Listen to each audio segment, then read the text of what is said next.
मध्य प्रदेश की शिवराज सरकार भले ही विकास के बड़े बड़े दावे करती हो, लेकिन आज भी ग्रामीण क्षेत्र के लोग मूलभूत सुविधाओं से वंचित है।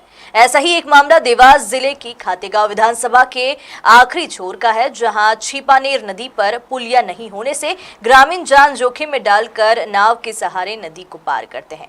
ऐसा नहीं कि ग्रामीणों ने शासन प्रशासन को इससे अवगत नहीं कराया हो, लेकिन सभी ने सिर्फ आश्वासन का घूंट पिलाकर ग्रामीणों को उनके हाल पर छोड़ दिया। मध्य प्रदेश के देवास जिले के तहत खातेगांव विधानसभा के आखिरी छोर पर, जहां नर्मदा नदी की परिक्रमा वाले साधु संत भी यह मार्ग से गुजरते हैं, लेकिन जब जिम्मेदार की लापरवाही हो तो जनता को उदासीन ही हाथ लगती है। ग्राम पिपलनेरिया और बुधनी विधानसभा के मध्य ककेड़ी नदी से स्थानीय व आम लोगों को बारिश में विगत 50 वर्षों से परेशानी का सामना करना पड़ रहा है। सरकार ने बिजलगांव के पिपलनेरिया तक एवं छिपानेर से ककेड़ी नदी तक 2 करोड़ रुपए की लागत से आरसीसी रोड तो बना दिया, लेकिन पुल नदी नहीं बनाई गई, जिससे आरसीसी रोड का सदुपयोग नहीं हो रहा है और हजारों किसान इस समस्या से परेशान हो रहे हैं। ग्रामीणों का कहना है कि इससे करीब 25 से 30 ग्राम लाभान्वित होंगे। यह पुल बन जाने से नेमावर अंचल से सीधा संपर्क भोपाल व होशंगाबाद से हो सकेगा।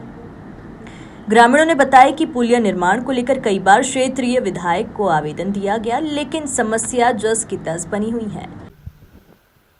मैं कैलाश कुंडल और विधायक विधानसभा क्षेत्र खातेगांव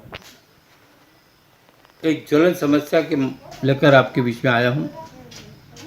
बुधनी विधानसभा क्षेत्र और खातेगांव विधानसभा क्षेत्र दोनों की सीमाएं लगी हुई हैं और इस क्षेत्र से लगभग 46-47 वर्षों में कांग्रेस का विधायक मात्र एक बार रहा। बाकी लंबे समय से 41-42 वर्ष बीजेपी के एमएलए रहे हैं।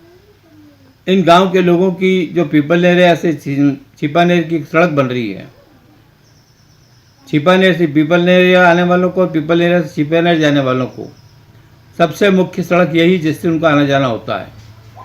सारी रिश्तेदारियां उधर के लोगों की खातेगांव विधानसभा क्षेत्र में है और इधर के लोगों को रिश्तेदारी क्षेत्र में है। परिवार के साथ आना जाना पड़ता है, व्यापारी को आना जाना पड़ता है, कई बच्चों को आना जाना पड़ता है। इन परिस्थितियों में भी उस सड़क का पुलिया का निर्माण नहीं हो पा रहा है और ये दुर्भाग्य देखिए कि इतने लंबे समय तक विधायक बीजेपी का, सांसद बीजेपी का, मुख्यमंत्री बीजेपी का, उसके बाद भी एक छोटी सी पुलिया नहीं बन पा रही है। और विधायक जी का जो कहना है कि कमलनाथ जी की सरकार 1.5 साल 1.25 साल रही, इसने सारे काम बिगाड़ दिए। बड़ा सुन के आश्चर्य होता है विधायक जी की इस बात को कि कांग्रेस की सरकार ने इसमें कौन सा काम बिगाड़ दिया। आपको इतना लंबा समय मिला, 5 साल पहले मिला, अभी भी समय मिला है आपको। इसके पहले बीजेपी के एमएलए रहे और आज सारे कार्यकर्ता उधर के जो गांव हैं वो सारे बीजेपी के कार्यकर्ता, और बीजेपी के कार्यकर्ताओं ने कहा है कि यह हमने लगातार बीजेपी के साथ दे रहे हैं, लगातार बीजेपी को वोट देते हैं, बीजेपी का काम करते हैं। उसके बावजूद भी अगर ये काम नहीं होता है तो निश्चित रूप से उन लोगों का दुर्भाग्य है। मैं अपनी ओर से उन ग्रामवासियों के साथ उस समस्या का हल करने का प्रयास करूंगा।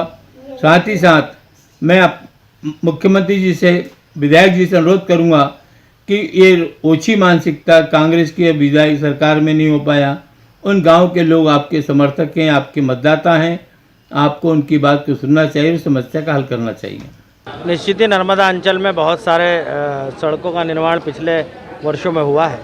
क्योंकि पिछले लगातार 1.5 वर्षों से मध्य प्रदेश में कमलनाथ जी की सरकार थी और इस कारण से इस क्षेत्र का और बुधनी विधानसभा क्षेत्र का विकास की जो योजनाएं थी उनमें से अधिकांश का पैसा उनके द्वारा वापस बुला लिया गया।